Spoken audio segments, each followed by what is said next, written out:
How to delete page in Google Sites. Hello guys and welcome to this new tutorial. In today's video, I'm going to show you how easy it is to add or delete a page into your Google site. So it is very easy and very simple. Follow up the tutorial from the beginning till the end and you're going to be good to go. The first thing that you need to do is to head over sites.google.com, sign in for your Google account, and then you're going to see the list of the websites that are available for you or you have created. So for example, here I'm going to select this website.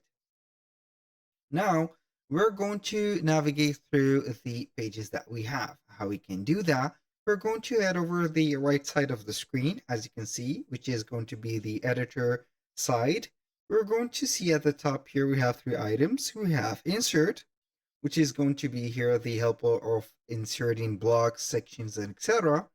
Pages, which is going to be here the main subject of today's video, how we can add pages and delete them. And the themes are going to be some customization in turn on the website. I'm going to head over to pages.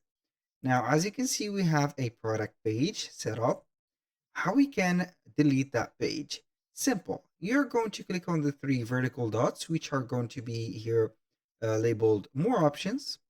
And from here, you're going to have the delete as here. If you do not want to delete that page, you can hide it from the navigation. And in case you want to delete it or remove it, click on delete, just like that, and boom, it disappeared. If you're going to add another page or a new page, click on the plus here and select from here new page, just like that, and put a name of it. For example, we are going to put here store, and you're going to see here your new page. That was all for today's video. Thank you guys for watching. I hope that you have enjoyed the content and hope to see you soon on the next one.